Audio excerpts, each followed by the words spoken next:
Hello and welcome back to another Star Citizen video about Invictus launch week 2952. Before we begin, it is May 26 to 27. It is Crusader Industries, Tumbril land system, and MISC. So like, subscribe, hit the notification button to help this channel grow, and let's check out what do we have for us for today. And I have some favorite ships in this lineup, and it's awesome. So let's start off with Crusader Industries with A2 Hercules. Now this is a very interesting ship. The Hercules series in general is like a real world Hercules counterpart. The A2 will be more closest to the C-130 in real life. The only thing is this one has a very awesome bomb module, and it's fantastic. $750. Unfortunately, it is not the best ship. If you want to spend $750, I would say just grab the Hammerhead. The Hammerhead has much more utility and usability compared to the A2 Hercules. The only reason you want to get the A2 Hercules is planetary bombardment, and of course it can carry a tank. That's right, it can carry a Nova tank. But if you want to carry tanks, there is a better there's a better hull variant to the Hercules. We're going to check that out. Next, we have the Ares Inferno and the Ares Ion. Now this ship is awesome, and personally this is one of my favorite ships in the game, especially the Ares Ion. Now the downside is they kind of slightly nerfed the Ion, right? It used to have a laser cannon, a size 7 laser cannon, but now it changed to sort of a size 7 laser repeater. It's not really a repeater, but more rate of fire, less damage per shot. That's one thing. Not to say I don't really like it, but it felt not so nice because pre-nerf, right? Pre-nerf, it was a heavy, I'll call it a heavy cannon, and one shot can kill off a light fighter, and that's flipping fantastic. Well, and the Ares Inferno, it's a ballistic equipped ship. What's wrong with my speech today? Basically, Ares Inferno carries a Gatling cannon, and it is size 7. You get all your bird. If you like the A10 Warthog, well, this ship is the closest thing to that. Yeah, and personally, I have this because black is cool, black is nice, but I ended up loving this more than the black. Yeah, not because of the color, but because of the laser. Next, we're gonna move on to the C2 Hercules. Now, if you're gonna want to carry tanks and at the same time want a bit of utility with a cheaper price tag of $400, the C2 Hercules is the ship for you. And it can carry 2 Nova tanks, not 1, but 2 Nova tanks. And currently, it's the king of cargo hauling. So if you're a little bit of pacifist, can't get that grammar correct. If you are pacifist, C2 is the way to go, right? Do your cargo hauling, 600 plus SCU. That's how much you can carry, and that's the biggest capacity that we have right now in the verse, and it's again fantastic. Next, we have the M2 Hercules. Now this one's a little bit on I would say the odd duckling among the Hercules fleet because it carries less than an C2, but it doesn't have enough firepower as an A2. Sure, it is a step up from a C2, but I felt that at a price tag of $572 versus $750, sure, it is much cheaper.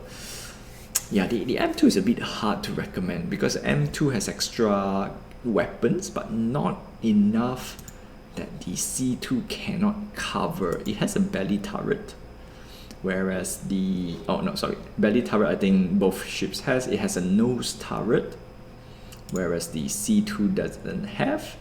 But the the A2 has a front turret and a side wing turret, and a bomb module. So in general, this one doesn't really bring too much to the table.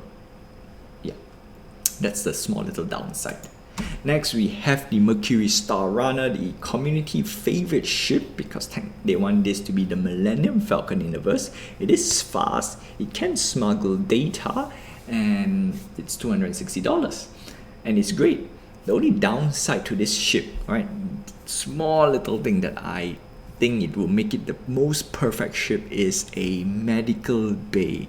That's right, not many ships has a medical bay, and the Mercury Star Runner doesn't even have a simple med bay. If it has a simple med bay, I think this is the one of the best ship to own. It becomes jack of all trades. The only downside is if I were to put a med bay, the price needs to be a little bit higher, because right now the best ship, or rather the all-in-one ship that I can consider in the game right now, is the Enlist Carrack, right? It has a med bay, it has scanning suite, it can carry cargo, it has enough firepower to do a lot of pew pew, and it can do everything. The only downside is a little bit slow. When I say slow, it's very slow. That's the only downside. It can carry a snout fighter, parasite ship, not snout fighter, same thing. The only thing, it doesn't dock like the Andromeda. Anyway, so the Mercury Star Runner, $260. It is a nice ship, very, very good. Personally, I would say maybe, because we have some better alternative to $260 personally. And if you want to spend $260, get the Ares Ion or the Ares Inferno. That's way better, way better. Next, we're going to move on to Tumbril Land System. Now, this is mostly vehicle, if not all vehicles, and personally, I would just say skip all the Tumbrils and buy them in-game instead. That's right, most of these, or all the ships right now that you see, if it's flight ready, it is purchasable in-game with in-game currency. And that's the best part. You don't need to buy any of these any of these vehicles and ship in order to enjoy the game. All you need is a starter pack. That's great. Cyclone AA, anti-air, skip. Cyclone MT, beefier guns with some anti-air armaments, skip.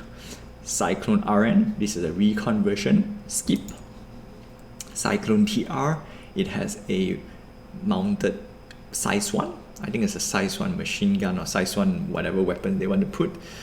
I don't think you can, okay, last check, I think you can swap out the weapon, not so sure. If it's not swappable, this is a ballistic Gatling, and skip.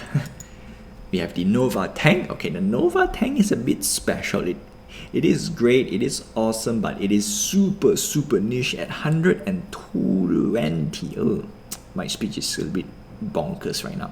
$120 for a tank, easy skip. I would say if you're going to spend $120 on a tank, I would say buy some ships, and $120 can get you a lot of ships, and one of them is in MISC, and I'm going to show you which ship I like. Ranger TR, so this is in concept, this is not available in game, $40, easy skip in my opinion.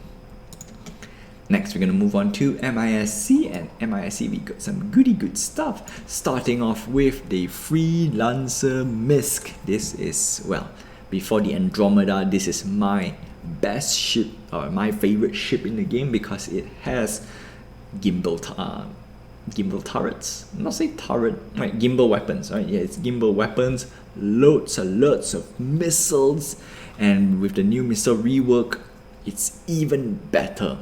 Right? If you like the Freelancer MISC, $175, sweet. Just upgrade a little bit to the Taurus, you get more weapons, and then if you want to get more of your, well, you want to get more value with multi-crew, go for the Constellation Andromeda, $240, you get lots of pew and missiles. But if you want something a little bit small, but a little bit beefy and a bit more armaments, the Freelancer MISC is your buddy to go. And yeah, I love this ship. Actually, this is one of my daily drivers before I upgraded to a bit more expensive and bigger ship. But at the same time, when I fly big ships, it becomes too sluggish. Don't really like it. And if I want to dumb down, personally, I would easily grab the Freelancer MISC.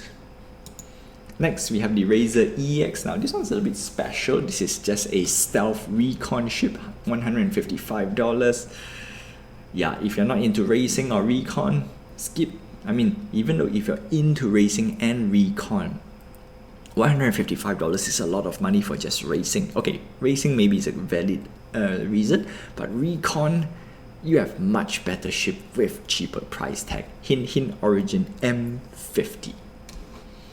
Next, we have the Reliant Tana at $75. Now, this is a decent light fighter. So, that's it. Right? This is good. This is definitely good.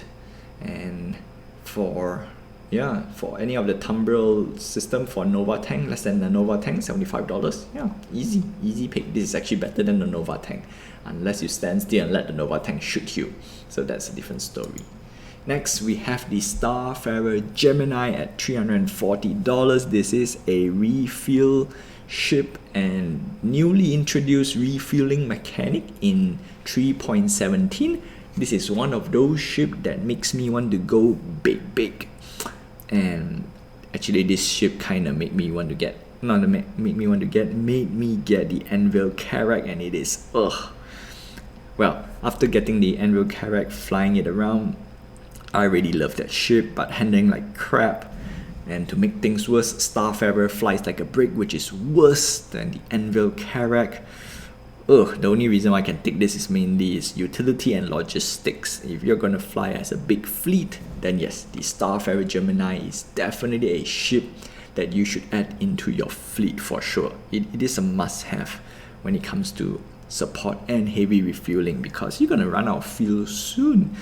And at the same time, they haven't introduced all those long-range fuel usage because the game is not fleshed out to travel long distance at the moment, so you don't really need it per se.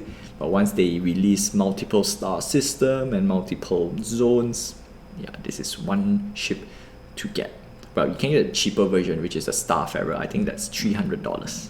But personally, $340 with extra pew, extra armor, and of course some nose missiles. And I think that's great. Yeah, if you're gonna spend so much, add another $40, get a bit more pew. Yeah, and it comes in green. And I love green. And that's it. That's all I have for you for today. But before we go, we have our daily Warborn deal. If you want to get some cheap ships, now is the time. No, not saying now is the time. Sadly, the C2 is a little bit more expensive. Could have been a cheaper version, or say cheaper ship. But if you want to upgrade to the C2 Hercules, you can get it as cheap as $370. And I think that's a very good deal. And that's it. That's all I have for you for today. So like, subscribe, hit the notification button and help this channel grow. Until then, I will see you guys next time.